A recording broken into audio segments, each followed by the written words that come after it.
Shows a partial flight line there with 4 P-47 fighter escorts and a B-17, and one of the wide door hangars that was used at that day and age for Kellogg's Foods. And when he picked up his aircraft, he stopped by Battle Creek, Michigan, and had the corporate arts come up with the nose art on for him. Snap, crackle, pop, riding a bomb. The crew became known as the Kellogg Kids, but unfortunately the bomber was shot down on its 8th mission. Structure engineer by the name of Nissen. But in the early 40s, the Navy started copying these, and they named their version after their base at Quonset Point, Rhode Island, called theirs Quonset Huts. 3 days after the Japanese bombed Pearl Harbor, that's how fast things happened in that day and age. But the personnel only stayed on Armory on Bull Street for about 6 weeks. Then they went to England and started acquiring real estate for protrusion on the East Coast is East Anglia. Strategically, you can see where they want to be there, because if you're flying missions into Europe, that's a good place from which to leave, plus it's flat. Here's a blow-up of East Anglia, 98 bases in this relatively confined area. Here's London, here's Cambridge, and Molesworth, where the Nerlison, my brother was stationed, is right about there. They flew their first mission as a joint mission with the British, using British Boston bombers. It was a low-level mission, January 29th, 1942. And there was also a large tire plant there, so they had 2 reasons to go there. They leave East Anglia, go down here to a navigational checkpoint, over here to the IP, the initial point where they turn for the target. You'll hear that referred to in both this first video and the third video. Go up, drop the bombs on Hanover, come back using a different route to avoid any aircraft fire.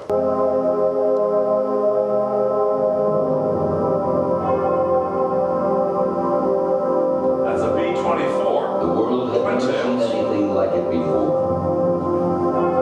The 8th Air Force. It was more than a collection B-47 fighter escorts. It was a war machine. Capable of sending 2,000 planes against the enemy. Guns, shells, tanks, rockets, airplanes, submarines.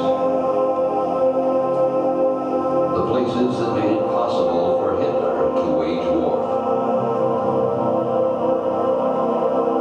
The planning for a mission starts days or weeks before the planes take off. At Bomber Command, officers study photographs, examine targets, forecast weather. Then, the final decision is made. Encoded teletypes send the word to nearly 100 airfields peppered throughout the English countryside. Hours before the mission begins, the ground crew is already at work, checking systems, making last-minute repairs, fueling up. If you're a mechanic, you get attached to an airplane. You may not own the B-17, but you act like you do. As far as you're concerned, this is your baby, and it's going to be as perfect as you can make it. So while mechanics are finishing with the plane, where's the flight crew?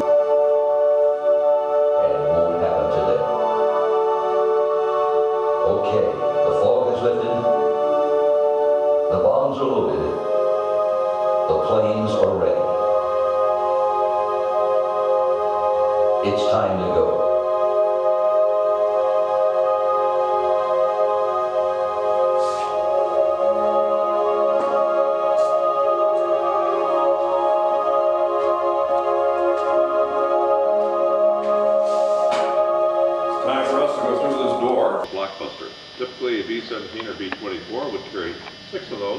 Unless it was a longer mission, then they'd have to reduce the number of bombs to allow for more fuel. But they could put all kinds of ordnance on these aircraft and all this come out of the sun. So that was added, and that was run remotely. Okay, so here you are. Well, you just completed your flight briefing, and you were minutes away from flying your mission. But before these planes are ready to start up and take off on that long haul to Germany, there's a lot of work that has to be done here on the ground.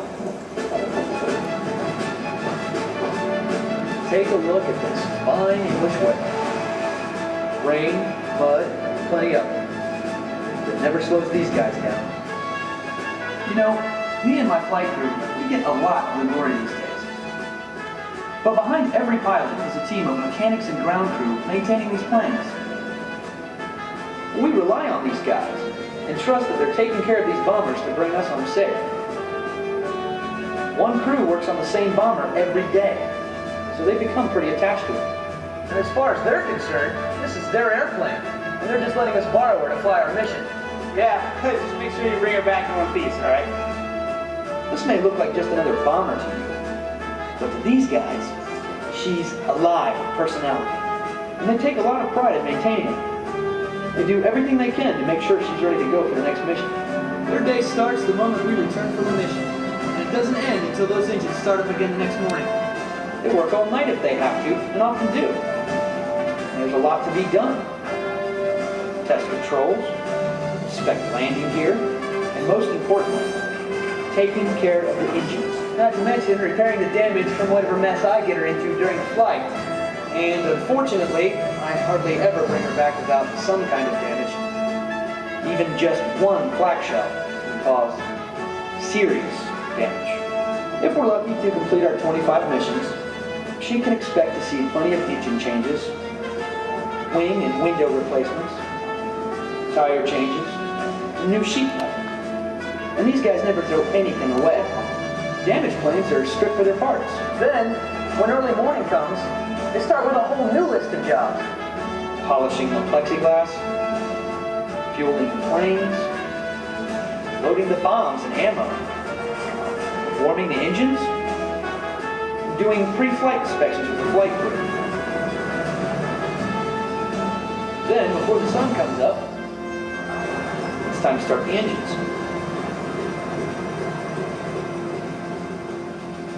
And now comes the ground crew's hardest job of all. They hand their airplane over to me and my flight crew, and watch them take off.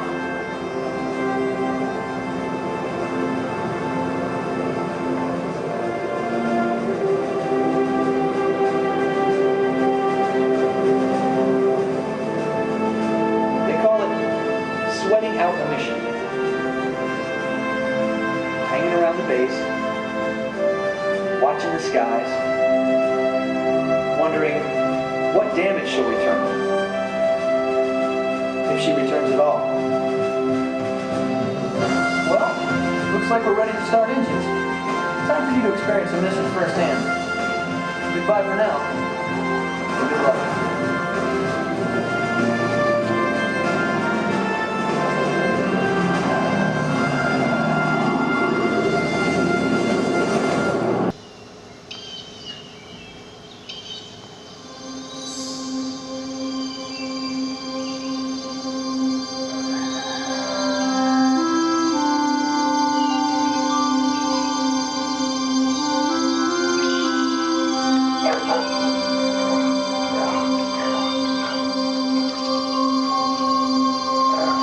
Ever since I can remember, I've always had this fear of heights. Over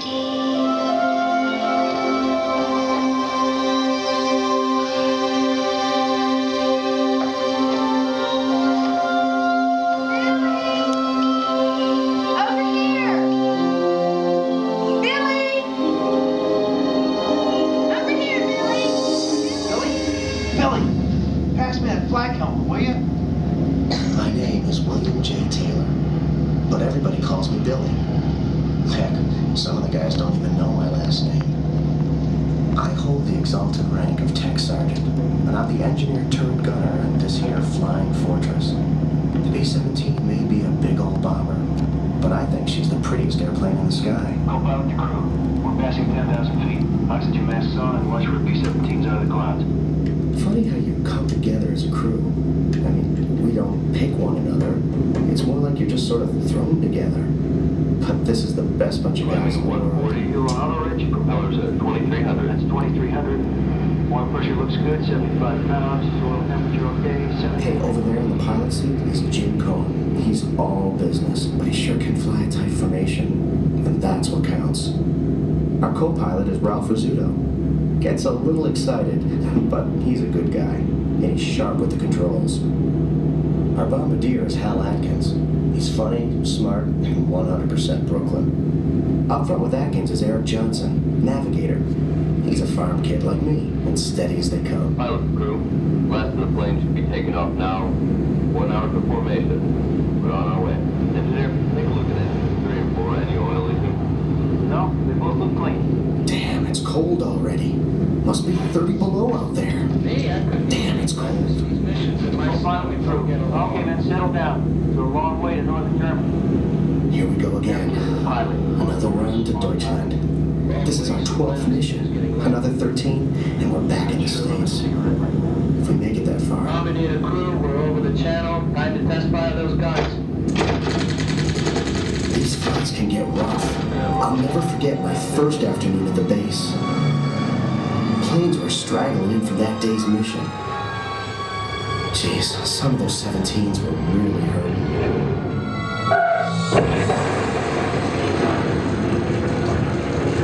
Profile crew, altitude 25,000. Temperature minus Okay, 40.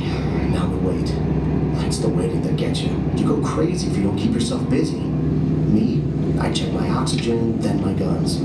But mainly, I keep an eye on the engines and fuel. Bombardier crew, enemy coast coming up. Black suits on, You fellas. know, when you're up here, the other guys are counting on you.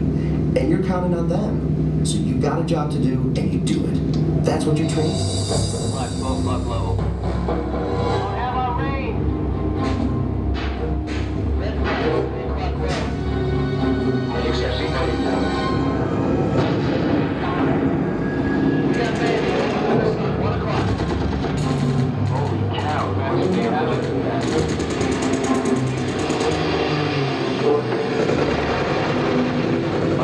Back guys coming.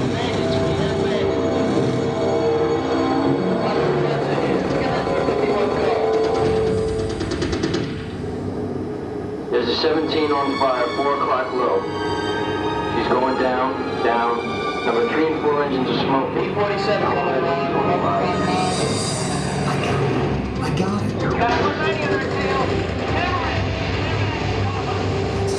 Came close. I can see his face. We have a wounded 17 down there, smoking bad. The thing I hate most is seeing another ship go down. Maybe you know those guys, maybe you don't. But they're on our side. And next time, it could be your crew that buys the farm.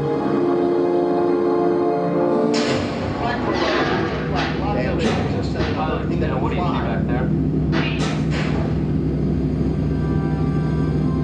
Someone's going down. Can't see who it is. Wing ship in low flight just blown up. That's all. Navigator to pilot and bombardier. We're at the IT. Turn right, roger that. 5 degrees. Pilot and crew, we're getting close to the target. Bombardier, get ready to take over. The worst is coming up. We're almost at the initial point. That's where we turn for the target. If it's like every other mission we've flown, the enemy will throw us a wall of flag. Any second now, the sky will turn black.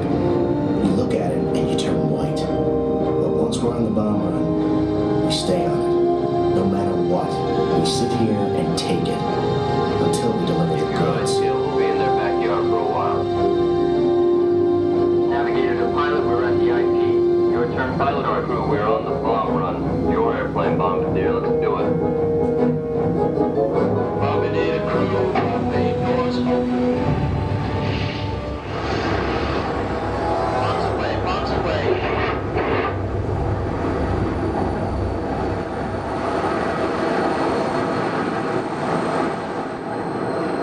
Pilot to Bombardier. Did you hit the target?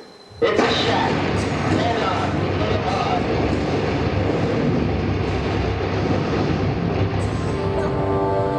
Okay, up to this point we've been working for Uncle Sam. Now we're working for ourselves. Let's go home. Blackbird. It's all over the place. Pilot, Talk, please. Bomber Data crew, let's get a damage report. Everybody check in. Tail, okay. Right waist okay. Radio okay. So far, we've been through 4 hours of deafening noise, numbing cold, lack of oxygen, and bastards shooting at Good us. job, bud. Nice dude. But now we're on the downward slide. Now we just have to slug our way back to England. We got a wounded Ford over there. He's trailing smoke bad. Looks like she's got 2 engines out. She's a goner. Then he shoots. Nothing yet. Now one. Enemy fighter, 3 o'clock, coming around.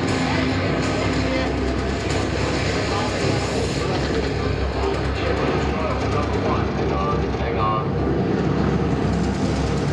Can we fly? We might be okay. You never really know. Sometimes you get a rough mission, sometimes it's a milk run. No matter what though, you're gonna be scared. I don't care who you are.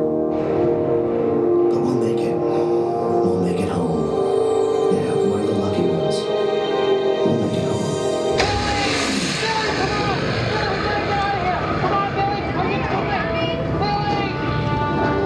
Are you coming home?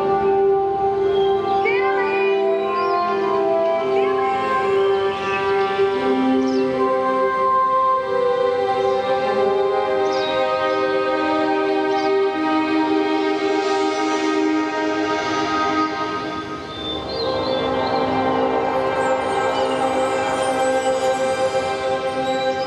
At the end of the video, the aircraft explodes. They don't tell us what happened to Billy Taylor, but hopefully he survived. It was only 28,000 prisoners of war.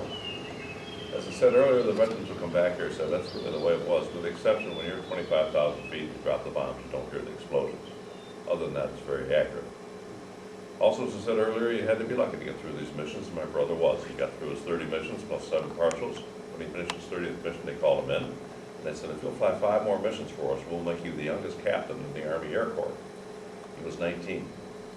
He declined, and then proceeded to get the first case of polio in the European theater, 2 days out of New York, coming back to the States on the Queen Elizabeth. Spent the next year and a half in Army hospitals, then went back to college because he enlisted after the first semester of his freshman year. Went on to get several degrees, did a lot of interesting things with his life literally all over the world. Unfortunately, he passed away in 1984. But there's no question that the efforts of the 8th Air Force helped shorten the war in Europe, which officially ended in May 1945, followed shortly thereafter by the unconditional surrender of Japan in early September of 1945.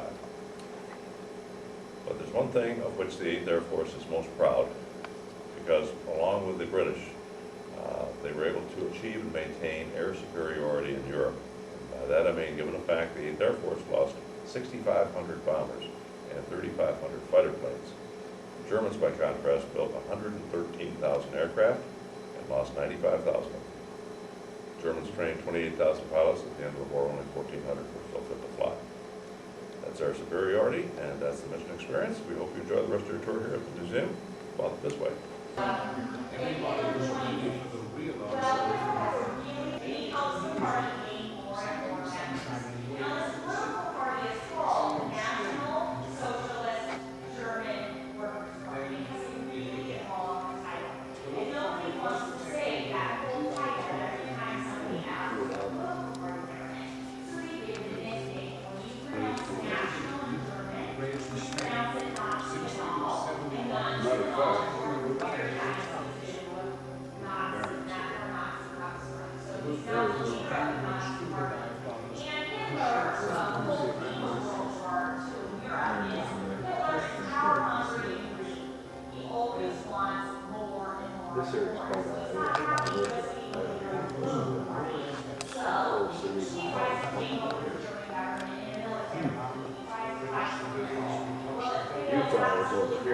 I used to say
By war's end, the Mighty Eight had carved its place in history and compiled an impressive combat record. Flying more than a quarter of all sorties flown, they brought 35% of all bombs delivered in World War II and had 42% of all aerial victories. This achievement, however, carried a high price. More than 20 warriors paid the ultimate price. And anybody didn't believe in what we were doing. And we felt that we had to do the best job, and if we died, a lot of other people would die too. By war's end, 17 Mighty 8 warriors received the Medal of Honor for their bravery and dedication to their country. The 8th Air Force was the most famous of all America's fighting forces, and its legacy goes on to this day.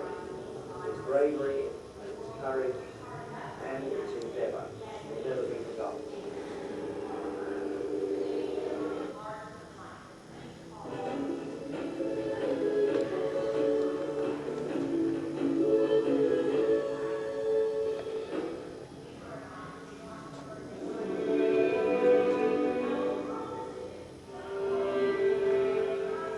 During World War II, 8th Air Force, formerly known as the 8th Bomber Command, assembled the greatest air armada in history. Under the leadership of such aviation pioneers as Generals Ira Yeager and Jimmy Doolittle, more than 350 typical bomber crew member was 22 years old. I was the youngest crew. Finished my tour when I was still 18. And my navigator was the oldest. He finished his tour when he was 36. We all lied and cheated to get in. Be part of the action. These airmen, patriotic and eager, were put to the ultimate test, combat under fire. My neighbor was flying back. They never turned back.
officially acknowledged the Geneva Convention.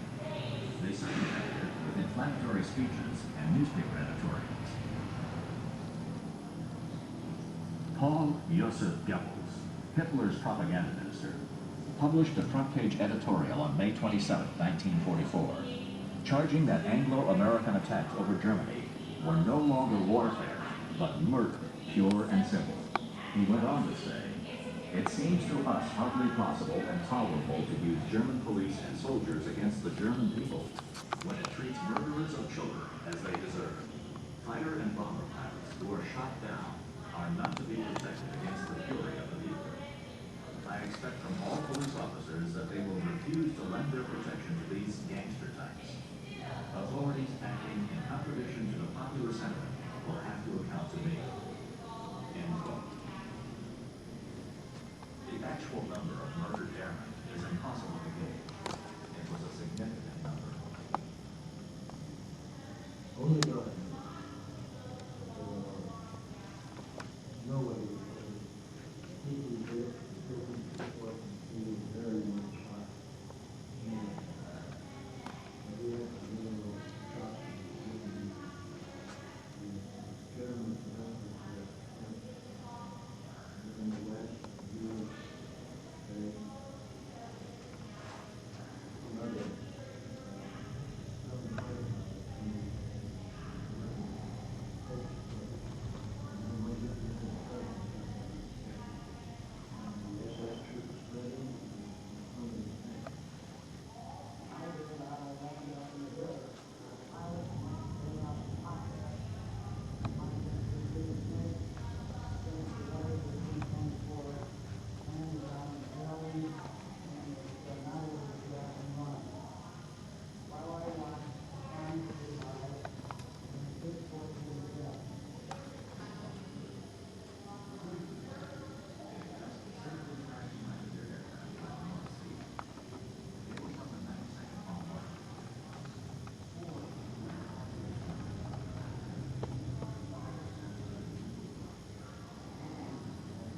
continuously until they dropped and either died of exhaustion or, if they were not dead yet, they were shot in the head.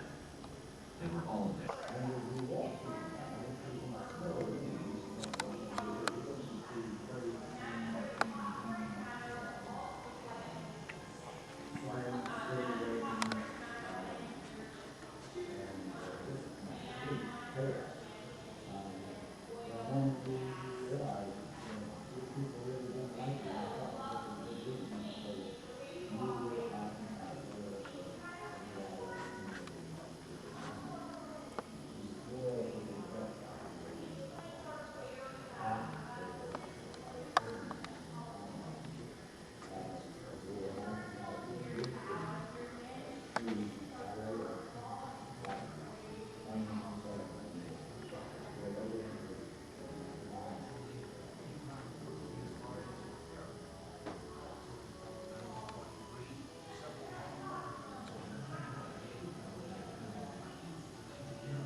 accidents or through wear and tear.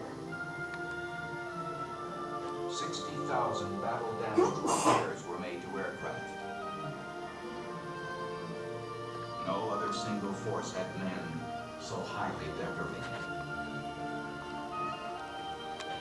Nearly half the total Medal of Honor awards made to the United States Army Air Force air crews during World War II, there was never sound or sight to match that of the early 1940s.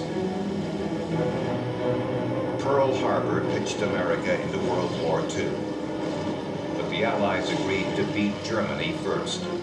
To this end, large numbers of airfields were built in eastern England as bases for a strategic air offensive against Nazi Germany. The British Royal Air Force flew by night, and the United States Army Air Forces by day. The U.S. contingent was called the 8th Air Force. Numbers 1 through 7 were based in the USA and its protectorates. The 8th was the nation's first with an offensive mission. In terms of men and machines, from a dozen heavy bombers in 1942, it grew to become the largest air striking force ever committed to battle.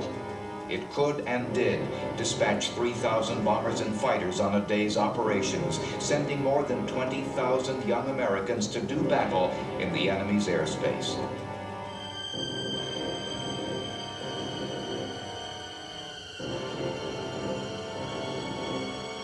Whenever the fickle European weather allowed,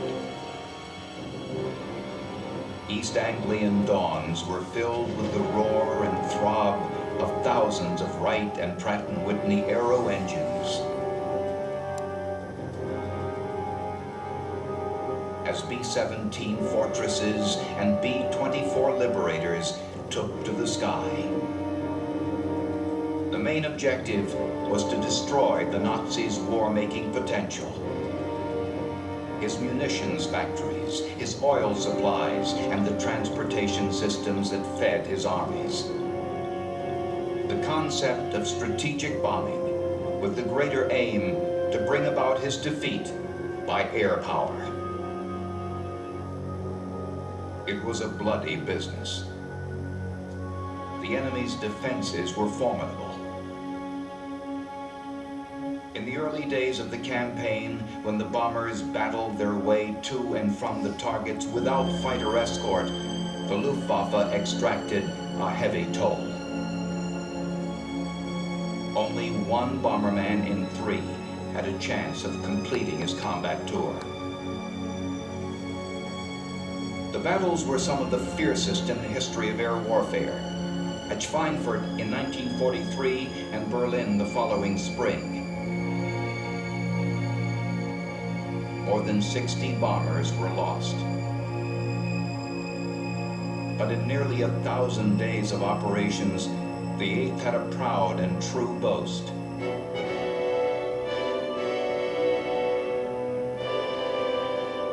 It was never once turned back by the enemy. If the 8th was to succeed in its objective, then the Luftwaffe fighters had to be defeated. With the aid of jettisonable fuel tanks, long-range fighters were developed. At first, P-38 Lightnings and P-47 Thunderbolts, until the arrival of P-51 Mustangs that could go anywhere the bombers went. In the early months of 1944, it was primarily the 8th Air Force fighters that brought about the demise of the Luftwaffe, establishing air superiority in enemy airspace, something thought unattainable at the beginning of the conflict.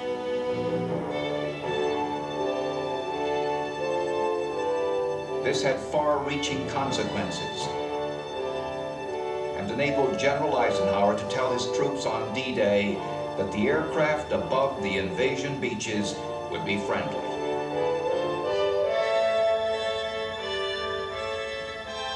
The 8th was the major United States Air Force of the war in Europe. The other 3 air forces were both offspring and brethren. The 8th formed and bequeathed its original combat strength to the 12th Air Force. which was sent from England to aid the Allies' invasion of Northwest Africa in 1942.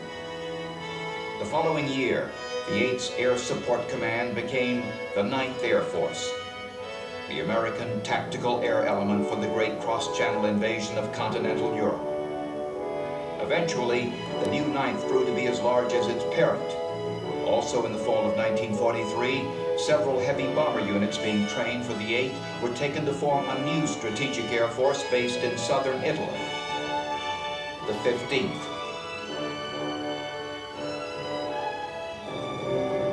But General Spots, the chief American air officer on the scene, had the 8th Air Force headquarters in England relabeled the U.S. Strategic Air Forces in Europe, controlling the force of both the 8th and the 15th. With the RAF and partner American Air Forces, during the final year of war, the 8th decimated Nazi war industry. Most effective was the bombing of oil production plants, despite the murderous flak barrages that defended these vital installations. Air power was a decisive factor in the attainment of victory, and the 8th played a major role in that achievement. In the course of 700,000 combat sorties, the 8th had taken 100 million rounds of ammunition to war and 800,000 tons of bombs. The cost was high. Nearly 47,000 men killed, wounded, or taken prisoner. Over 6,000 aircraft were missing in action, and another 4,000 written off in accidents or through wear and tear. 60,000 battle damage repairs were made to aircraft. No other single force had men so highly decorated. Nearly half the total Medal of Honor awards made to the United States Army Air Force air crews during World War II were to men participating in the 8th's operations. The 8th was America's premier strategic bombing force. And through the commanders, it produced the cornerstone on which the post-World War II United States Air Force was built. The 8th endured as part of the Strategic Air Command, its airmen flying and fighting in later wars. In 1972, its bases through Operation Linebacker II brought the most significant advance in efforts to end the Vietnam conflict. And flying from the US, Britain, and other worldwide bases, its B-52s played a noteworthy part in the outcome of the Gulf War 20 years later. The 8th Air Force remains a major element of the United States Air Force, and still probably the most powerful strike force in the world. The proud heritage of the most famous of all America's wings of war, the mighty 8th.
demonstrated to training bases where they were training B-29 crews, and how easy it was to fly B-29. Even a woman could do it. When the men got to know us and realized what we were trying to do, we were accepted with open arms.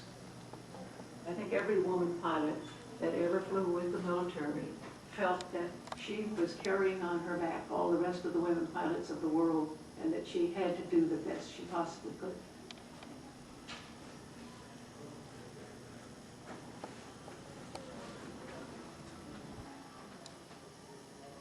You really had to pay attention to be sure you were learning all you should, and I don't think there was any fooling around on the flight line. You flew by the numbers, you didn't have any choice. You wore what you were told to wear, and those doggone turbans, because Jack and Cochran thought your hair should be neat. And there was enough rigidity that it caused me to wish to rebel. I got sent to Pocatello, Idaho. I was the only woman washed there. There was a training base to train fighter pilots in gunnery. And eventually there